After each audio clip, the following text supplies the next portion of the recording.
Welcome friends. বন্ধুরা, আমি তোমাদের আগে বলেছিলাম একটি ভিডিওতে যে তোমাদের আনসিন মাধ্যমিকের মতো আনসিন নয়, এটা আরও অনেক অনেক সোজা। কিভাবে সোজা আজকের ভিডিওতে আলোচনা করব এবং একটি আনসিন সলভ করব।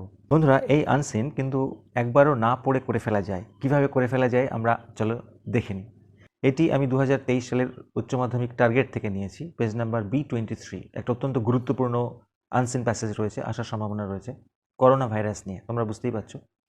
তা আনসিনটা শুরু করার আগে তোমাদের শর্ট ট্রিক অ্যাপ্লাই করতে হবে। সেটা হচ্ছে, প্রথমেই তোমরা প্রশ্নগুলি পড়ে নাও, কী কী প্রশ্ন আছে। যেমন COVID-19 was first found in India, অর্থাৎ কোভিড-19 কোথায় পাওয়া গেছে সে বিষয়ে প্রশ্ন। COVID-19 and is an infectious disease, তার মানে কোভিড-19 কী ধরনের ডিজিজ সেটা বলতে চেয়েছে। তারপরে বলেছে lockdown did not have any effect on our economy, আমাদের ইকোনমির ওপরে লকডাউনের কোনো প্রভাবই পড়েনি। The spread of corona virus can be checked by no means, অর্থাৎ করোনা ভাইরাসের ছড়িয়ে পড়াটা কোনোভাবেই নিয়ন্ত্রণ করা যাবে না। তাহলে এই প্রশ্নগুলি তোমরা একবারে পড়ে নিলে এবার যদি খুঁজতে যাও, যে লাইনটা আগে খুঁজে পাবে সেটার উত্তর করে নেবে। তা চলো দেখিনি। যেমন ধরো প্রথম লাইনে আছে হুইচ ইজ কমনলি কল্ড কোভিড-19 ইজ আ কন্টাজিয়াস ডিজিজ। তাহলে কোভিড-19 কী টাইপের ডিজিজ এখানে লেখা আছে। তোমরা কি করবে, এখানে থেমে যাবে এবং বুঝে নেবে। তাহলে কোভিড-19 এখানে বলেছে ওয়াজ ইনফেকশিয়াস ডিজিজ, সেকেন্ডেরটা আগে হয়ে যাচ্ছে। ইনফেকশিয়াস মানেই বন্ধুরা কন্টাজিয়াস।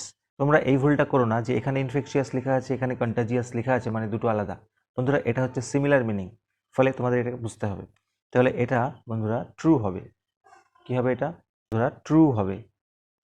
পরের লাইনে রয়েছে দেখো, the outbreak of COVID-19 was first identified in Wuhan, China. তার মানে চায়নার উহান প্রদেশে এটাকে প্রথম শনাক্ত করা হয়েছিল।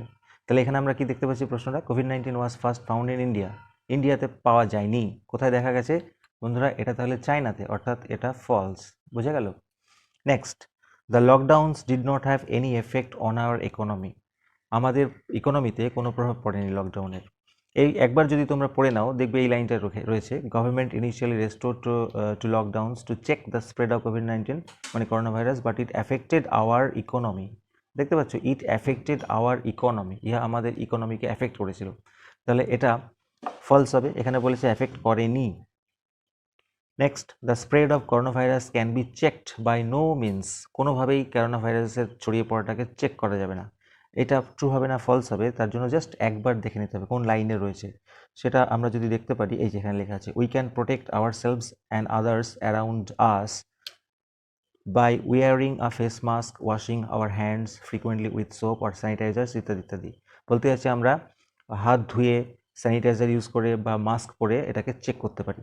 তাহলে এটাও ফলস, তাই না? এরপরে প্রশ্নগুলি দেখো,